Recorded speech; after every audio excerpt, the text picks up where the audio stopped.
In this video, I'm going to show you how you can easily change audio language in YouTube videos. Be sure to watch the video to the very end so you don't make any mistakes. Let's get started, guys, and first off we need to open up YouTube app on our mobile.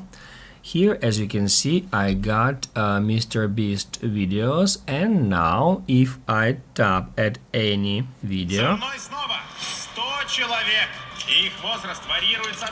we can hear that now it is playing in my native language, which is Russian.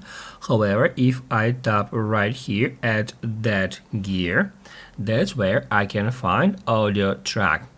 As you can see, now it is set to Russian, and if we tap right here, we'll be able to switch it to any other language from that list.